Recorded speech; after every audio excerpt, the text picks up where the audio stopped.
2 minute के लिए जिनके भी सर पर टोपा टोपी पगड़ी फेंटा सापा तोलिया चूना चुन्नी पट्टू पट्टा सॉल स्टॉल जो भी है हटा लीजिए। भैया ने करा दिया, लेकिन जो भी कथावाचक होते हैं सभी का अपना अपना एक रूटीन होता है। 2 मिनट के लिए हाथ जोड़ लीजिए।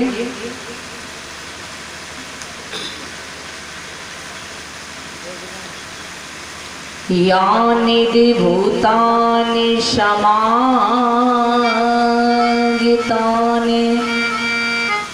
भूमानि वयानि भुवन्तु लिखे तथागतं ते मनुष्य पूजितं बुद्धं नमस्यामि शुभात् होतु धम्मं नमस्यामि शुभात् होतु।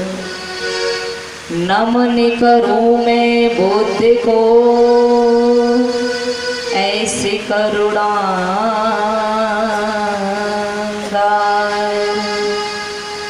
दुख मिटावन पथ दिया सो सुखी करन संसार। नमन करूं मैं धम्म को ऐसा निर्मल पंथ इस पथ पर जो भी चले सहज बन गए संत। नमन करूं मैं संग को ऐसा श्रावके संग धम्मोधारे उजले हुए सुनिर्मल हुए भरत। बोध शरण बर बोध प्रति धम्म शरण शुभ साय संग शरण गहे शील प्रद होए सुखी संसार। बोलिए भगवान बुद्ध की, बोलिए भगवान बुद्ध की।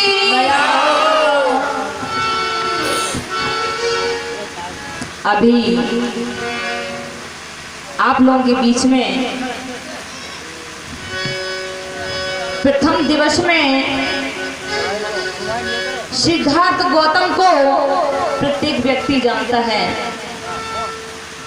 क्योंकि वो विश्व गुरु हैं और भगवान बौद्ध और बाबा साहब को प्रत्येक लोग जानते हैं। लेकिन मैं आज आप लोगों के बीच में वो इतिहास लेकर के पेश कर रही हूँ जो शायद आप लोगों ने नहीं सुना होगा, और ऐसी गाथा आप लोगों को इस पंडाल के बीच में सुनने के लिए मिले तो कैसा रहेगा? कैसा रहेगा? अच्छा रहेगा ना? एक बार आप लोग अपने लिए जोरदार तालियां बजा लीजिए, तो काफी संख्या में आए हुए हैं। कि सिद्धार्थ गौतम के पिताजी का नाम अभी हमारी जो दीदी बैठी हुई हैं उन्होंने बताया था। क्या नाम बताया था दीदी? क्या नाम? शुद्धोधन। हमारी दीदी के लिए जोरदार तालियां बजा दीजिए कि उन्हें उनके पिताजी का नाम तो पता है। लेकिन भाई लोगों, मैं आपसे पूछना चाहूंगी कि शुद्धोधन के पिताजी का नाम क्या था?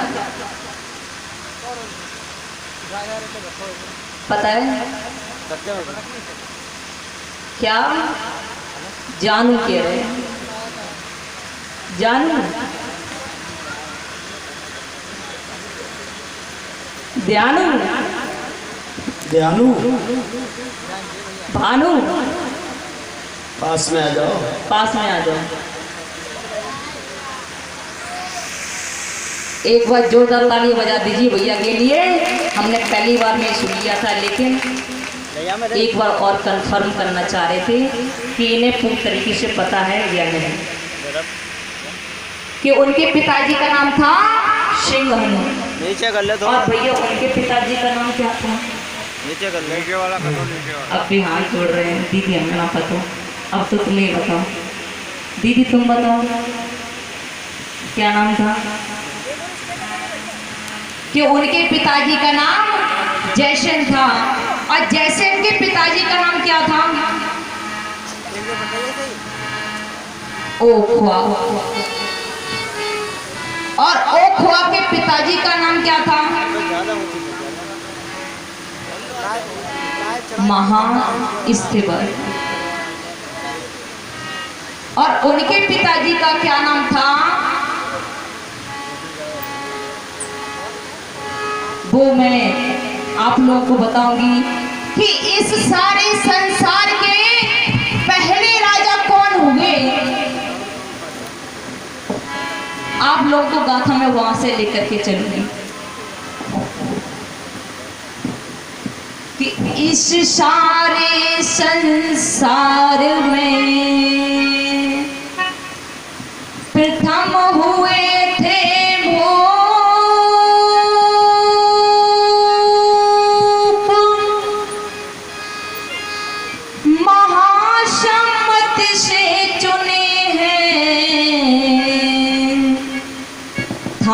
सुंदर उनका रूप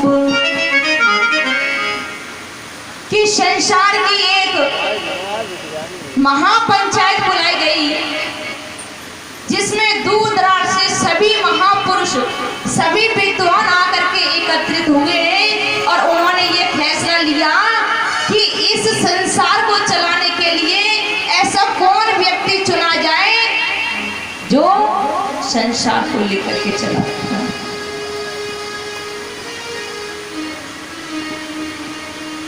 कि महापंचायत होने के बाद में तब एक नाम निकल करके आया, महासम्मत। महासम्मत नाम क्यों पड़ा? कि महापंचायत बुलाई गई थी और सभी लोगों की जो मति थी एक हुई, तब नाम रखा गया महासम्मत।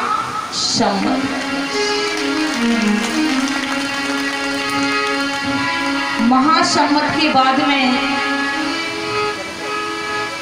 महाइस्तिवर हुए।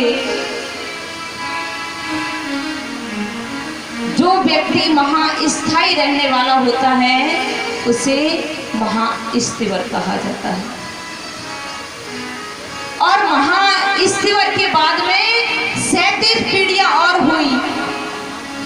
देखिए, ये इतिहास बहुत ही गहरा और डीपली है, ध्यान पूर्वक से सुनिए। जो मैं आपको बता रही हूँ इतिहास, वो आपको ये मोटी मोटी जो किताबें रखी हुई हैं इसमें नहीं मिलेगा, और मिलेगा भी तो थोड़ा बहुत मिल जाएगा, पूरा नहीं मिलेगा। श्रीलंका से पुस्तक निकलती है, शाक्य और कोली वंश की उत्पत्ति, उसमें आपको मिलेगा।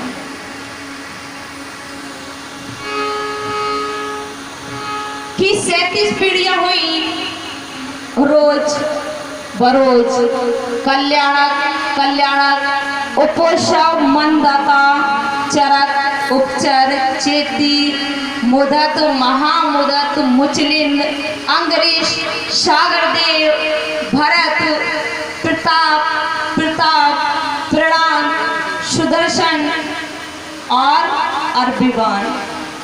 इस प्रकार से 28 राजा कुशावती राजगृह में हुए और इनके बाद में राजा ओखवा हुए। ओखवा के 3 भाई थे, मखादेव, ओखवा और कलाजन। जैसे सिंहनु के 5 पुत्र हुए थे, शुद्धोधन, धोतोधन, शाक्योधन, अमितोधन और शुक्लोधन। इन 5 राजाओं में से सिर्फ और सिर्फ शुद्धोधन की ही भूमिका रही आगे चल करके, जिसमें सिद्धार्थ गौतम ने जन्म लिया। इसी प्रकार से इन 3 राजाओं में सिर्फ और सिर्फ ओखवा की भूमिका रहेगी, जो इसमें आपको शाक्य और कोली वंश की उत्पत्ति सुनने के लिए मिलेगी। और सिद्धार्थ गौतम ने किस वंश में जन्म लिया था वो बारी बारी करके बताते जाएंगे। कि एक बार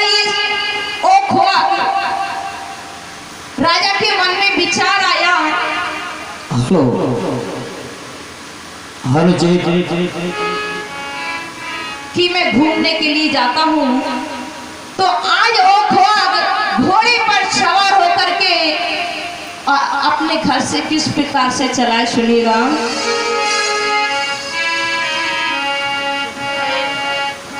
ओ ख्वाक एक भूप हुआ जो दुनिया में बलवान जी।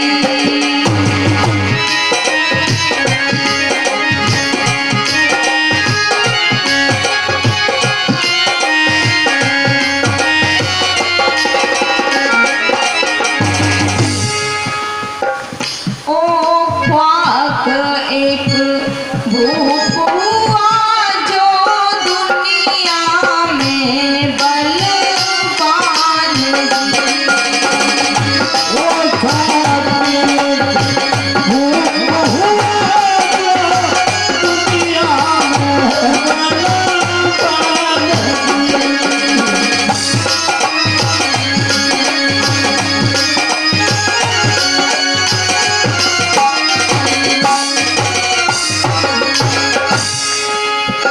क्या बात है? इस राजा के महल में कितनी संतान थी। इस राजन के महल में भैया नो भाई है संतान जी। इस भूप के महल में अब नौ जन्मी है संतान जी।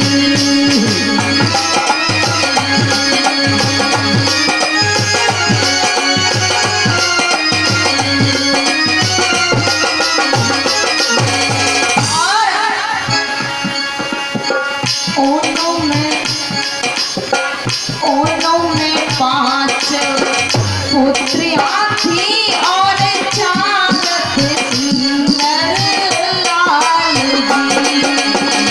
उनमें 4 पुत्रियां हैं और उनमें 5 पुत्रियां हैं और 4 हते सुंदर लाल जी।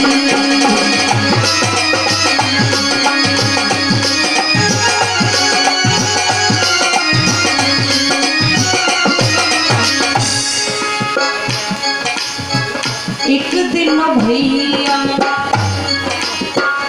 राजा ने सोचा, एक दिन भैया घोड़ा पर असवार भये हैं भूपाल जी।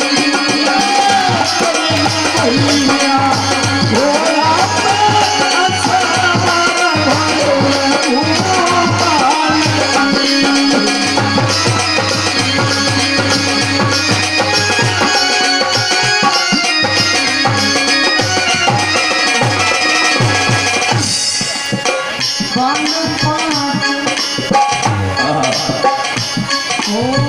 बांध 5 हथियार कोच तो खेल न चले हैं सितार जी।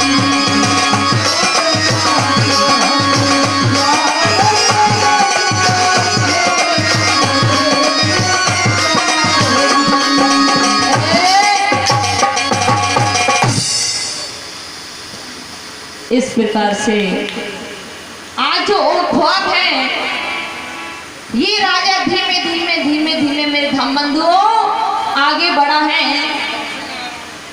इसने क्या देखा कि एक लड़की थी बड़ी ही सुंदर और लड़की को देख करके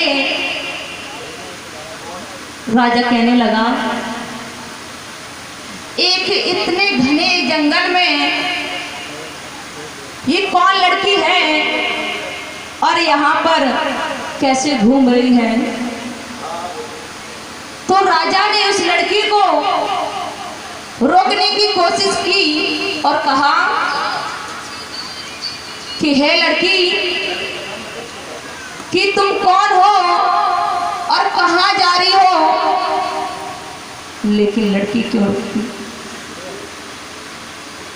लड़की सोचने लगी कि एक अनजान व्यक्ति है और पता नहीं है मुझसे क्या पूछेगा और मेरे साथ क्या करेगा, क्योंकि मेरी माता बहनों, यदि एक सुनसान जगह हो और हमें एक हमारे गांव का व्यक्ति ना मिल करके अनजान व्यक्ति मिल जाए, चाहे कितना भी अच्छा क्यों ना हो, फिर भी डर लगता है।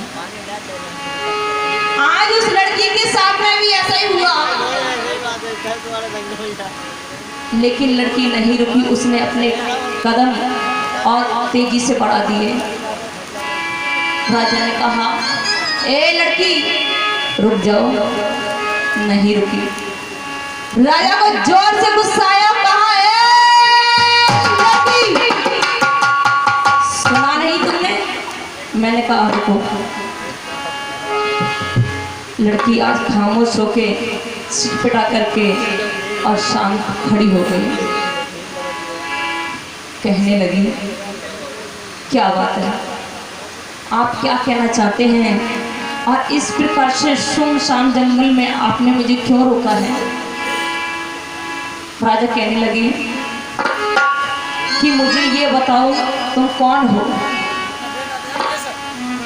अगर हम तुम्हें ये बता देंगे कि हम कौन है तो तुम क्या हमें जाने दोगे। हाँ बिल्कुल। तो लड़की कहने लगी, हाथ जोड़ बिटिया कहे, अरे सुनो हमारी बात,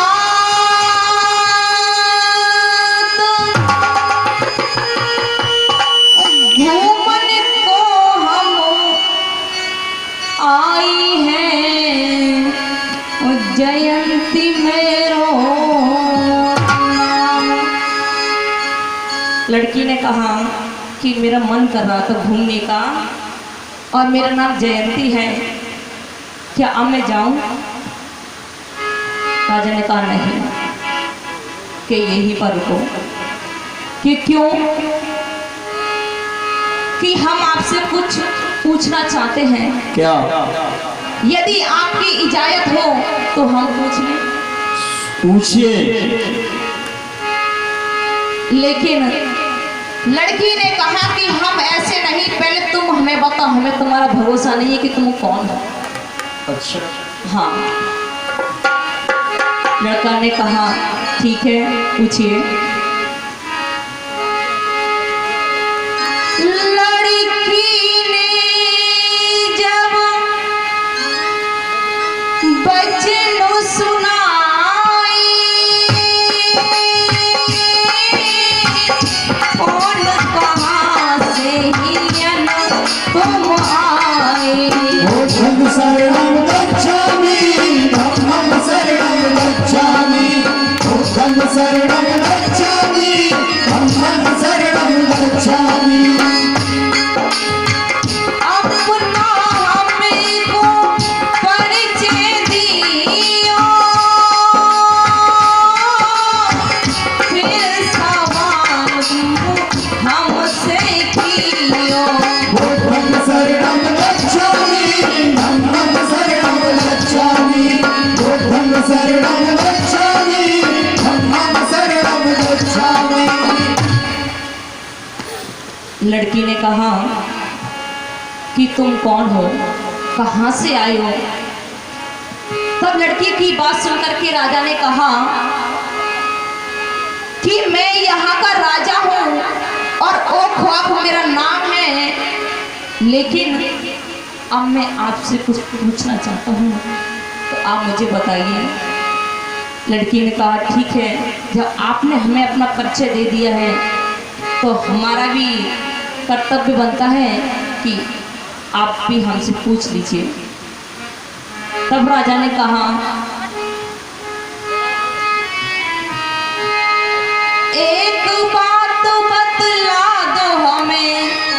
ए लड़की सुनती हो? एक बात बतला दो हमें, और तुम कौन कहाँ से आई हो? तुम कौन कहाँ से आई हो? और सत्य सत्य हमसे बोलो, तुम पानी हो या प्याई हो?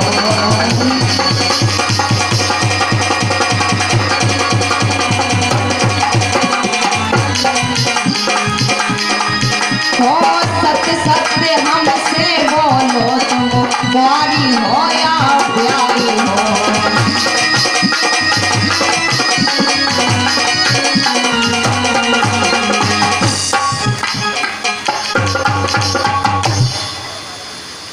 लड़का ने कहा लड़की का सुंदर रूप देख करके कि मेरे ये समझ में नहीं आ रहा है, और सुंदर थी और ऊपर से मेकअप भी की थी।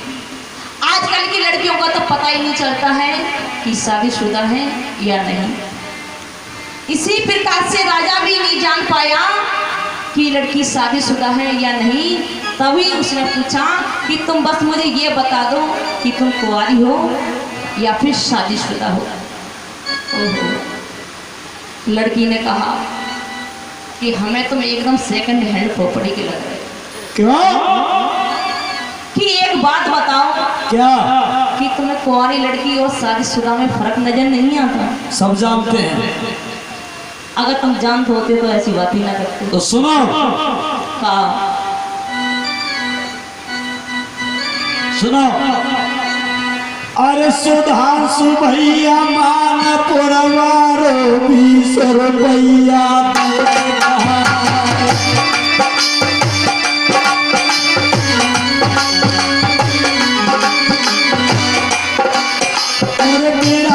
भैया जीता पुरुष सको नोट धोतिया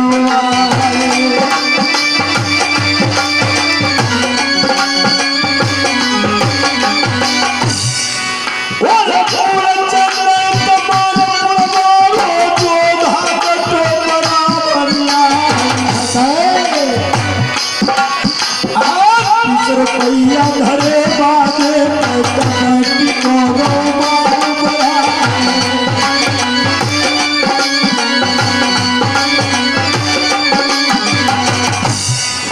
और सौ को नोट राम रे सजी भैया मान पड़ते और 20 रुपया मनोज भैया जई काम के 50 रुपया अरे गुड्डू भैया जे मान परवाले कहा शिवपूजन के और भैया 100 रुपया गए हैं।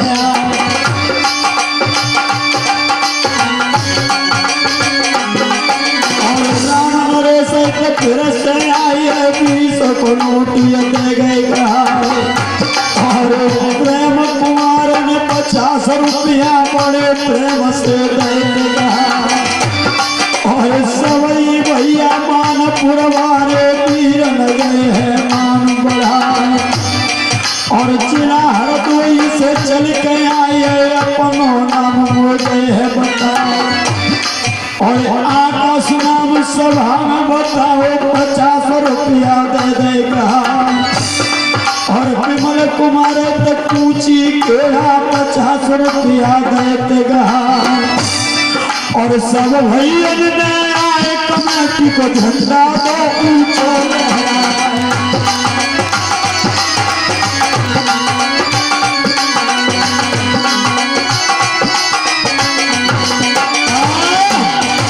हम सब जानते हैं। तुम कुछ भी नहीं जानते हो। अगर जानते होते तो ऐसी बातें नहीं करते। लेकिन आप ये देखिए, कोई भी सुंदर चीज हो, या चाहे नारी हो या पुरुष हो या घर हो या मकान हो या गार्डन हो, जब कोई सुंदर चीज हो होती है तो हमारा जो ध्यान होता है वह अपने आप चला जाता है, आकर्षित हो जाता है। और आज ये लड़की भी बहुत सुंदर है। एक तो 16 साल की शॉर्ट सी कन्या और ऊपर से 16 श्रृंगार किए हुए, क्या कहना है। इसकी सुंदरता का बखान यदि मैं करूं उतना ही कम है, लेकिन कुछ शब्दों में करने की कोशिश कर रही हूँ। कैसे? अरे एक तो जवानी मेरे मस्तानी और दूजा रूप दियो रे भगवान। एक तो जवानी मेरे मस्तानी, दूजा रूप दियो रे भगवान। तीजे करे 16 सिंगारी, तीजे करे 16 सिंगारी, चौथे खिंचे रही भमई कमानी।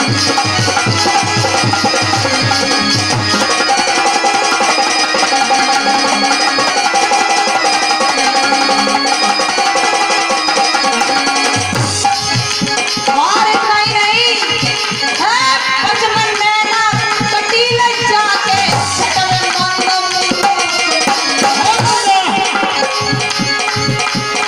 छटवे उठ रही तो छतिया है, छटवे उठ रही दो छतिया, सतवे नाग नसिया लहरा।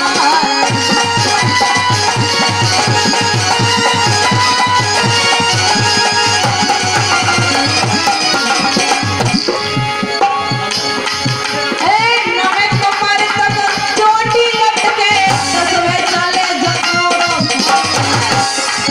और बिन देखे तो न हो न जावे, बिन देखे तो न हो न जावे, देखत हो सब हो जावे।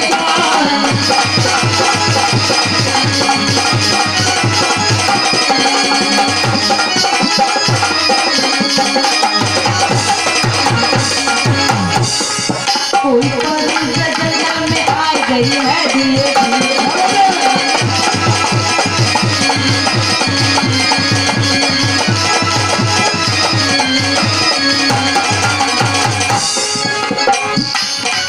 कोई परी जंगल में आ गई है धीरे धीरे। जंगल में आए ये धीरे धीरे।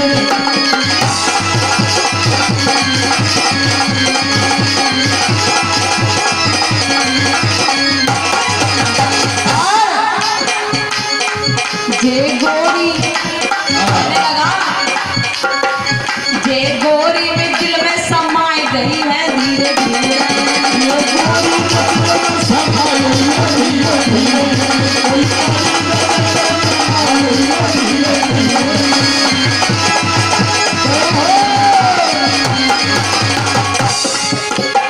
गोर बदन है, मस्त है गोरी। और उम्र है जाती बिल्कुल थोड़ी।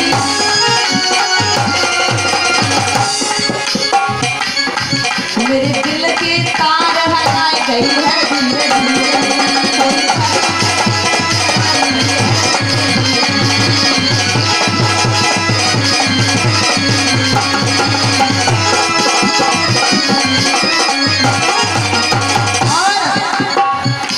गोरी गोरी उमर की थोड़ी, उमर की थोड़ी, गोरी गोरी कोई गोरी जंगल समा गई।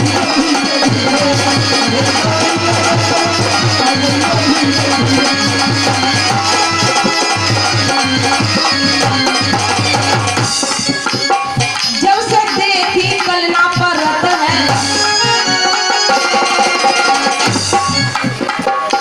राजा कहने लगा कि जब से मैंने इस लड़की को देखा है मेरे दिन का चैन रातों की नींद उड़ गई।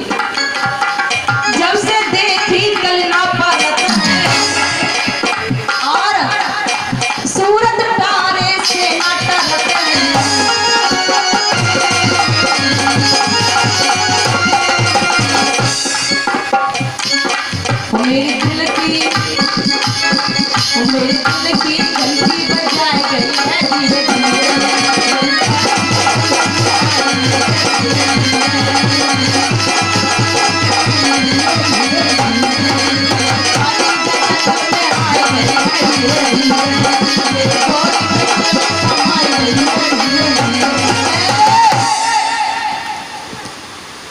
इस प्रकार से वह लड़की इतनी सुंदर है कि राजा ने ठान लिया कि कुछ लड़के आप मान लीजिए 5 उंगली एक समान नहीं होती हैं, कि कुछ इस प्रकार के लड़के होते हैं, किसी लड़की को देखे अनजान लड़की को यदि लड़की सुंदर है तो वो ऐसे ठान लेते हैं जैसे कि अब ये हमारी घरवाली है। हम सही बात बता रहे हैं, चाहे कुछ भी हो जाए, चाहे जान क्यों ना चली जाए, लेकिन सजनी हम चाय बनाए, ऐसे भी होते हैं। और आज ये राजा ने इसी प्रकार से ठान लिया कि इस लड़की से मैं शादी करके ही रहूंगा। लेकिन अब की जमाने की बात अलग है और पहले के जमाने की बात कुछ अलग थी, क्योंकि एक राजा को 10-10, 20-20, 100-100 रानियां रख सकता था। लेकिन अब यदि तुम करोगे तो बाबा साहब का संविधान बनाया हुआ तुम्हें जेल के पीछे डालने का काम करेगा। इसकी वजह से एक पत्नी के होते हुए इस प्रकार से किसी लड़की को देख करके ऐसे मन में विचार लेकर के नहीं आए। यदि आपके मन में विचार आ भी गए हैं तो प्रेम पूर्वक उसके घर पर संबंध लेकर के जाइए। यदि उसके घर वाले एग्री हो जाते हैं, सहमत हो जाते हैं तो आराम से शादी कर लीजिए, कोई भी दिक्कत नहीं है। लेकिन लड़की ने कहा आप हमसे क्या कहना चाहते हो, जल्दी कहो, क्योंकि मुझे अपने घर पर जाना है। मेरे माता पिता मेरा इंतजार कर रहे होंगे कि हमारी लड़की को गए हुए काफी समय हो गया है और अभी तक घर पर वापस नहीं आए हैं। तो आज राजा भी हाथ जोड़ करके निवेदन करने लगा है किस प्रकार से, हाथ जोड़े राम, हाथ जोड़े। याद रखना, यदि हमें किसी चीज को प्राप्त करना है तो हम उसे झुक करके ही प्राप्त कर सकते हैं, अगर दिखा करके कभी कोई चीज हासिल नहीं होती है। तो आज इसी प्रकार से राजा ने अपना दिमाग लगाया, हाथ जोड़े राम जन का है तुम सुनियो ध्यान लगाएगी।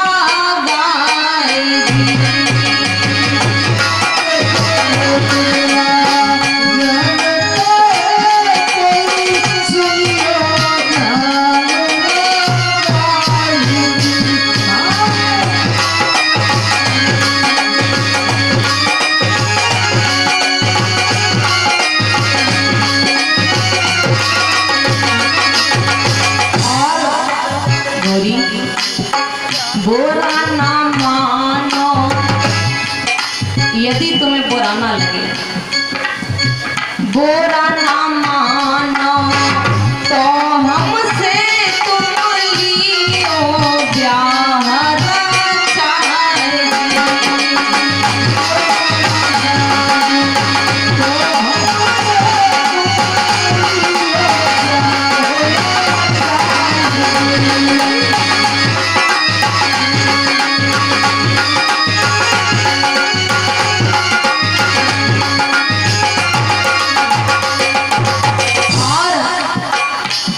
तुम जंगल में घूम करके क्या कर रही हो, जंगल में कहाँ घूम रही, तुम्हें रानी दी है बनाई।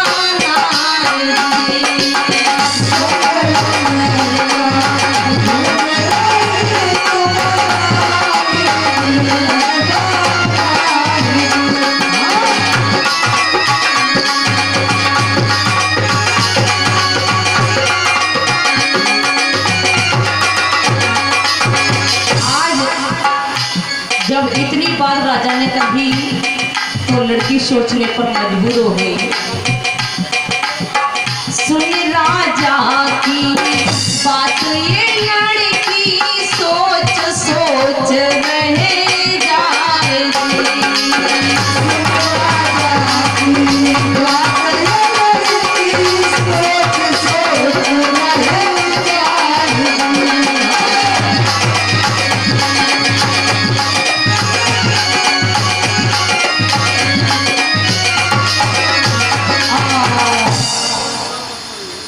आज इस प्रकार से जब राजा ने ये कहा कि तुम इस जंगल में घूम करके क्या कर रही हो, और मैं हाथ जोड़ करके आपके पास में प्रस्ताव रख रहा हूँ कि यदि आप हमसे शादी कर लो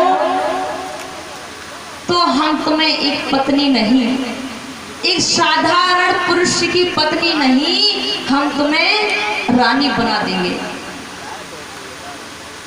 जब इतनी बात लड़की ने सुनी तो सोचने लगी कि बिन बुलाए ही और बिन चाहे मुझे इतना अच्छा घर परिवार, एक महल की रानी बनने का अवसर मिल रहा है, और जो हमने कभी सपने में भी नहीं सोचा था, और वो होने के लिए जा रहा है एक अकस्मात, इसे एक संयोग बस बोलते हैं।